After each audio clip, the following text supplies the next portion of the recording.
बच्चे एक को कर रहे हैं, इसमें एक को बहुत है यार। बैठ के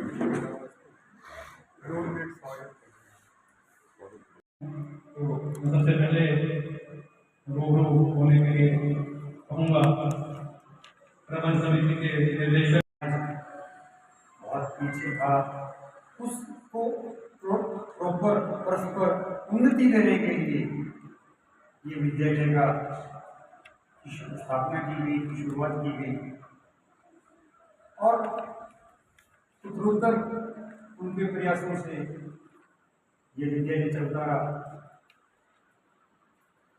मेरी सिस्टर बीना गुप्ता जी जो कि लगभग 35 वर्ष तक यहाँ प्रिंसिपल के रूप में जिन्होंने कार्य किया, अब वो बेंगलोर शिफ्ट हो गए। शायद आप में से कोई ऐसा व्यक्ति नहीं होगा जो इस विद्यालय के नाम से परिचित ना हो।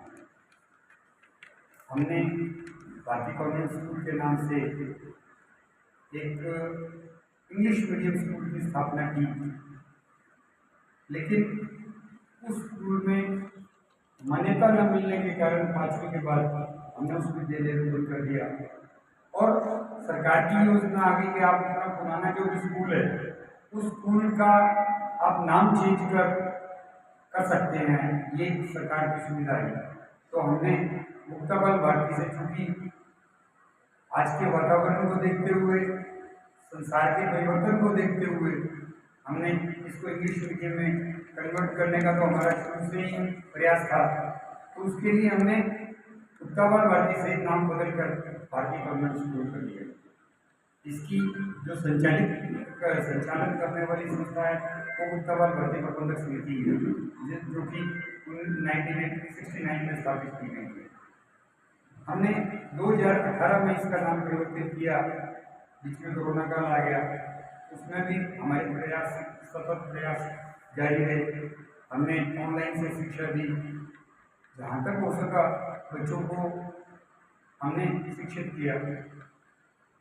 जो विद्यालय बंद हुआ, जो भारतीय कॉन्वेंट स्कूल के अंदर, उसमें जो आरटी के बच्चे थे, आरटी के बच्चों को हमने इस विद्यालय में लिया और उनको 5 साल से 5वीं तक वो विद्यालय था।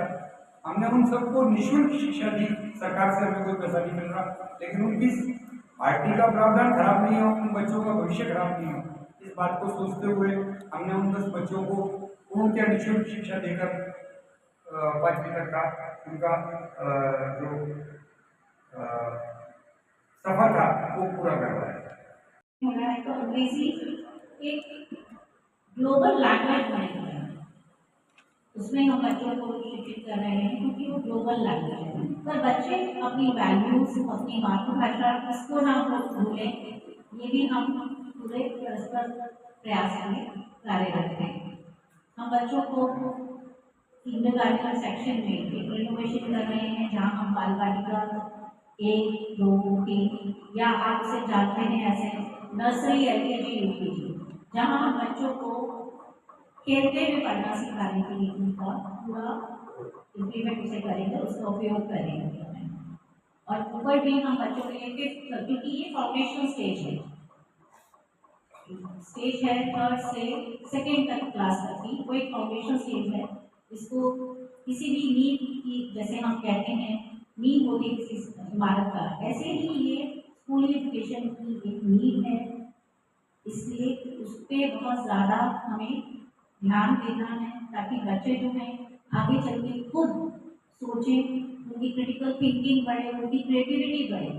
बच्चों को रोट लर्निंग, बच्चों को किसी भी चीज़ का अनुसरण नहीं करना, उन्हें सोच के करना है और उनको ये दिशा देनी है कि क्या सही है क्या गलत है, क्योंकि आधार पर देश का खड़ा होता है।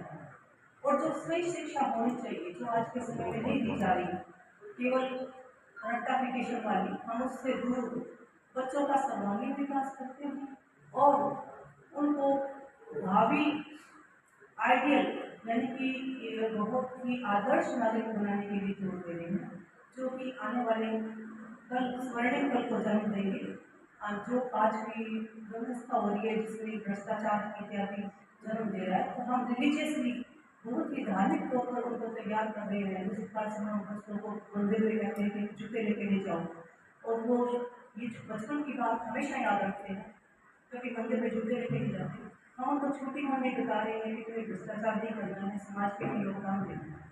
अतः मैं इस प्रकार की शिक्षा के लिए हमारा कदम कदम पर सहयोग करने वाले संजय जी को धन्यवाद देती हूँ।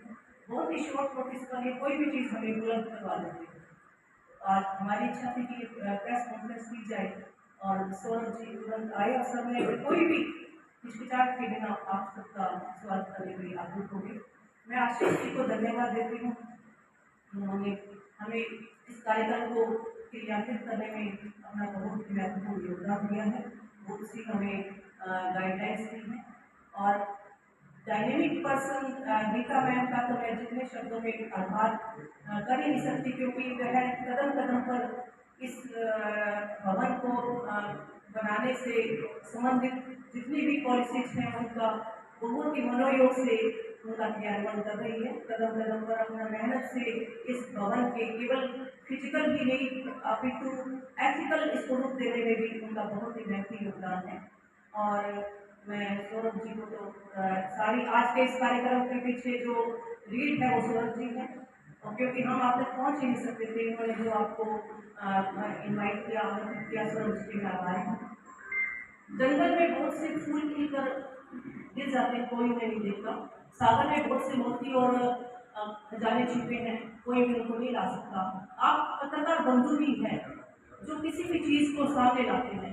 मैं आप लोगों को ही सागर से चुन के लाने वाले मोती मानती हूँ, गोताखोर मानती हूँ। आप ही जंगल में खिले हुए फूल को समाज के सामने प्रस्तुत करते हैं। हम समाज तक नहीं पहुँच सकते क्योंकि हम शिक्षाविद हैं, हमारी एक सीमा है। मुझे पूरी आशा है कि आप हमारा ये मैसेज जिस प्रकार की शिक्षा हम दे रहे हैं आप समाज तक पहुँचाओगे। आपके हमें कदम कदम पर जरूरत पड़ेगी। आप गोताखोर की तरह वो मोती भी हमें प्रदान करेंगे और वो खजाना भी हमें प्रदान करेंगे। इन्हीं शब्दों के साथ धन्यवाद।